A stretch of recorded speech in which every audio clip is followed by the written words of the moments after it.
Well, I was talking to a friend about my MOC collection. Started filming some clips to show him. I just thought, why don't I just make this into an impromptu video? Because you can kind of join me for something here. So this is one of my multiple units in my collection. My entire collection is in complete overflow at the moment, but I have one shelving unit for my entire Eureka Masters of Cinema collection. And I just thought to myself, seeing as we just saw the announcement today of spine number 300, will, in fact, all 300 spines actually fit onto this one shelf? Because I have a little bit of space here, and it starts, obviously, at the beginning with spine number 1, Sunrise, one of the all-time greatest films ever, in my opinion. Just an absolute masterpiece. But I mean, yeah, I could go through all of these and have something to say. I have everything, obviously, complete collection. I don't have the insane completist collection of some people. I know some people they have the blue case ones where it's like the original releases of like the first 10 or so titles where they're in blue cases until they were reissued in clear cases, I believe. I don't have the standard versions of all the Steelbook releases. So from Metropolis to, when was the last one? Serpico, I think. So I think it's something like 17. So it's 1, 2, 3, 4, 5, 6, 7, 8, 9, 10, 11, 12, 13, 14. I just lost count. God's sake. Anyway, it's about 15, 16, maybe 17 steelbooks, including, I don't know if I have it, yes, the reissue of Caligari, the limited edition one. So I have Caligari 3 times, the original release, the steelbook re-release, and then the recent 4K re-release, which is just fantastic and covered in some dust.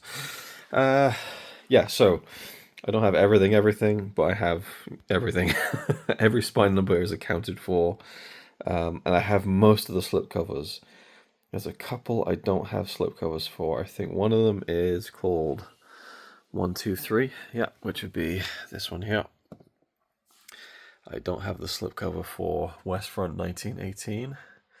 So there's a couple slipcovers missing, but otherwise I'm fairly happy with the complete state of the collection. I'm going to sneeze. Wow, that was like a quadruple sneeze building up. It's because I just dusted some of the shelves because, well, yeah, it was getting a bit ridiculous. So for spine number 1, all the way down to currently here, spine number 282 and 283, which is Samurai Wolf 1 and 2 from Hideo Gosha.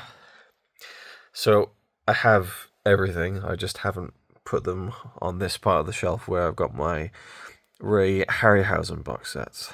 So I'm going to move these, I'm going to move over the remaining Blu-rays in the collection. I think there should be space. I at first thought there wouldn't be, but looking at it now, of course we also have to account for the upcoming Louis, I don't know how you pronounce his name, the big silent film serials box set coming very soon, Foulade. I'll find out how to pronounce that, but that should be a pretty chunky box set. Otherwise, I also need to add the Touch of Evil 4K in its rightful place, so that might take up some space too, but we shall see, and we'll have a look together. Okay, it is done. I had to kind of do that annoying thing where you take 2 off on that side, you put them there, you take 2 off on that side, you put them there, you take 2, because I had to add stuff. And Touch of Evil was, of course, right near the beginning on the top shelf. The 4K version, which is another gorgeous release that also has some dust on it. Yay, awesome. Wow, look at that. You can physically see it. Oh, God, terrible. Absolutely terrible. And I'm allergic to dust too. You think I keep on top of these things more, but I think it's because of that I mean, some of it is like like caked into the top, really. It's no longer see-through. Anyway, it's the films that count, right? Anyway, so my touch of evil is now in place. Mind my hand with the scabs. It's eczema. I'm sorry, people comment on it, but you know, kind of beyond my control. Well, oh yeah, and then Paths of Glory. I needed to add that 4K to the correct spot as well. So, how's the bottom looking? So flush. Oh, look at that, beautiful. So, I've got this added in, but there's going to be 2 more single releases, and then the big Silent Serials box set, which I think is going to be bigger than this box set alone. So, damn it, we're not going to fit 300 spines on this whole unit. Unless I decide to actually take off the 4K box sets of Touch of Evil, Caligari, and even the slipcover 4K of Paths of Glory. That might actually give me enough space to fit everything there on the end up until spine number 300. If I need a tiny bit more room, I could take off one of my variants of Metropolis. I have 3 versions up there. Not the original version, so I gave that one away to a friend. The completionist in me kind of wants it, but I'm sure they'll be releasing another reissue for the 100th anniversary anyway. So, yeah, there should be room to fit all of them in one single solitary unit, and then I'll probably just put the 4Ks on the top there, continuing on as the collection continues. And you can feel my nose beginning to get worse and worse and worse. Excellent. This is why I don't dust. Oh god, I apologize. I need to go get a tissue, like stat. But god, I can't stop. Oh, the snot from flowing. It's like Dune here. Let the snot flow. Anyway, this looks really nice. Just seeing a nice run of uninterrupted slipcovers after we've had some kind of up and down box set releases here. You know, that bugs me, you know, that kind of like... Anyway, it's nice and uniform here at the end. And just some great releases. So, yeah, that's it. That's just me showing you my MOC collection. I think once we get Spine 300, although I think Spine number 295 hasn't even been announced yet, so I might have to wait for that. But once we have all 300 spines, I'll probably do some sort of proper video, not a bootleg one like this. And we'll celebrate it somehow. I don't know how. Maybe you have some suggestions, but I'll definitely do something to commemorate the occasion.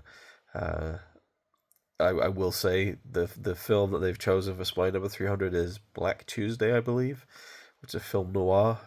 Feels a little bit underwhelming when you look at what they've done on previous milestone releases. I mean, spine number 50, the incredible Passion of Joan of Arc steelbook release. I think there's even a regular version of that anyway. But just regardless, the film, the different versions of the film, all the extras, incredible. Spine number 100, the Showa box set, which I've now gone through in its entirety, and I think it's one of the most important home video releases ever. And I would even say that it's superior to the Criterion, based on it having all of the Showa films included as well.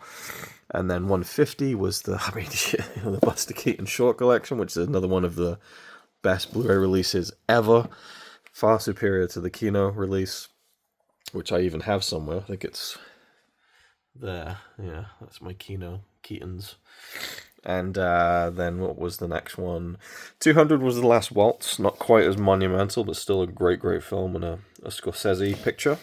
So quite notable. And then 250, maybe 250 was, oh god, showing again that it was, you know, they weren't trying to make a big deal out of it, but the early Universal Volume 1, which is a pretty good release. I watched this for, all 3 of them, for part 2 of my Masters of Cinema Ultimatum series, which is in limbo at the moment, but I actually watched both of those sets the early Universal sets, and I had a great time with all 6 of those films. Anyway, so I was expecting something a bit kind of special for 300, but it is what it is, and I'm just still enjoying the output from Eureka, as always. And I'll leave it there. Thanks for watching. Hope you enjoyed. Apologies for the snot and the scabs on my hand. And I'll see you next time.